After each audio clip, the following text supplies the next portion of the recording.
kukuha po ako ng isang volunteer na kukunan po natin ng blood sample. Sino po ang hindi pa nakakainom ng Alive ever since? Yung Alive, yung hindi pa nakakainom.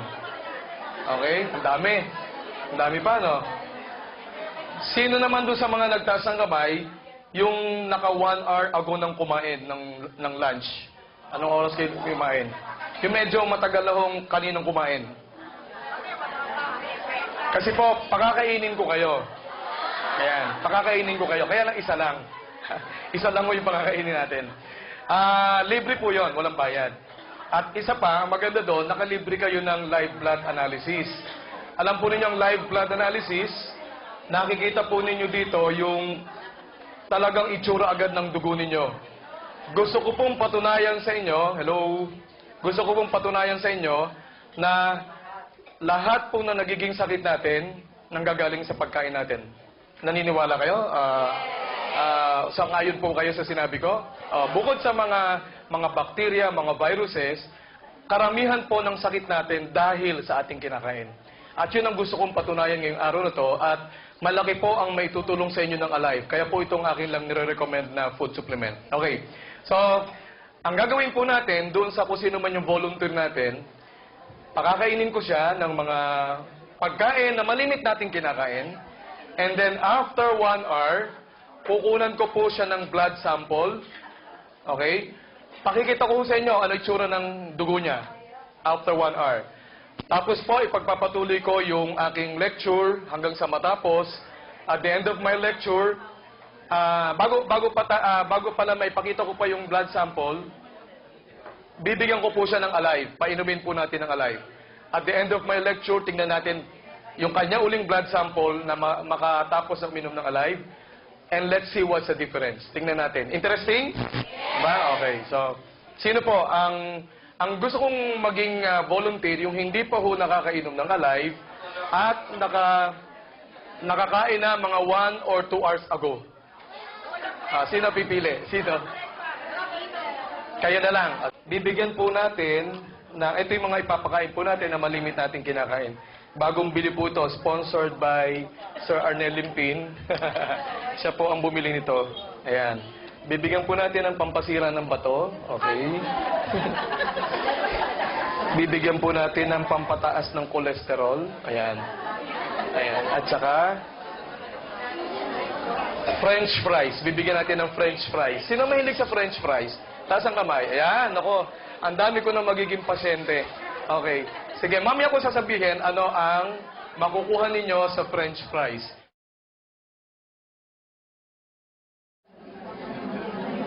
Ganda ko lang siya.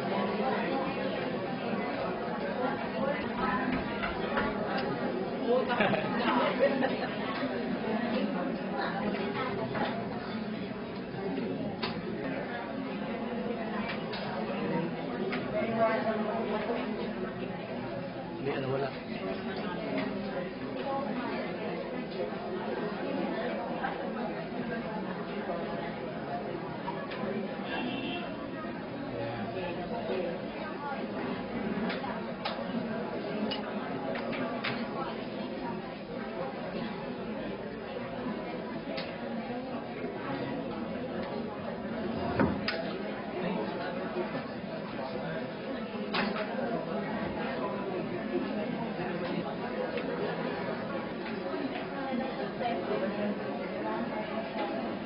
Nakita niyo yung mga red blood cells, dikit-dikit siya.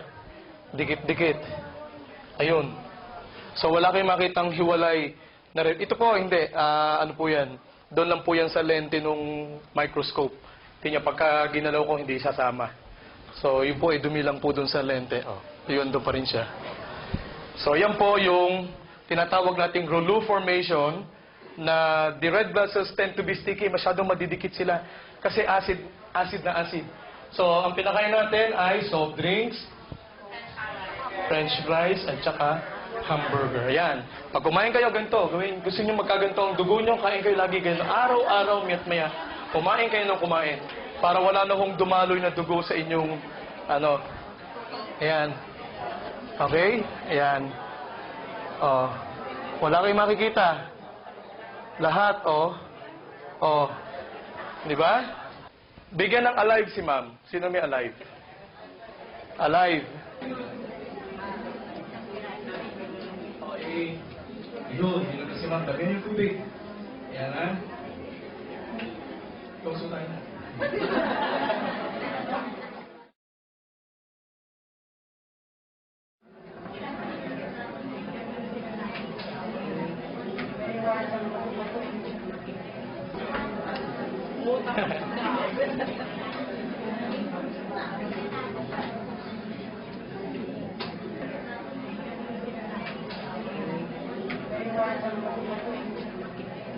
Hindi, ano wala.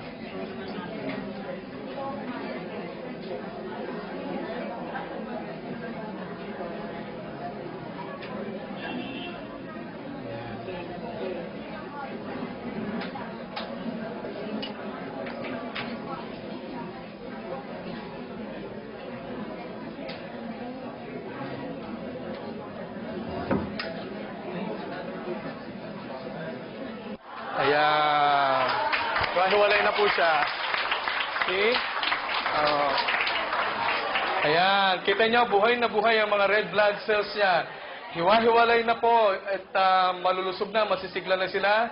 Gumagalaw. Nagsuswim na po sila dun sa plasma ng pasyente. Kita po ninyo? Ayan. Ganyan dapat ang red blood cells nyo. Hindi lang yun ang makita ang pulang-pula kasi po, gawa ng LCD natin, yung resolution. Pero pag makita nyo sa television ito, kung ang gagamitin natin television, kita nyo red na red yan. Pero you see, ang tsura, ayan, no? Ayan, gumagalaw pa sila, malusog, alive na alive. So, gamitin po ninyo alive. Yan po, 1 capsule lang yan. 1 capsule. What more if you take 1 to 3 capsules a day, you maintain, ang ganda po ng inyong red blood cells. Malusog na malusog sila. Kita yung pagkakaiba kanina, dikit-dikit, di ba? O ngayon, hiwa-hiwalay na siya.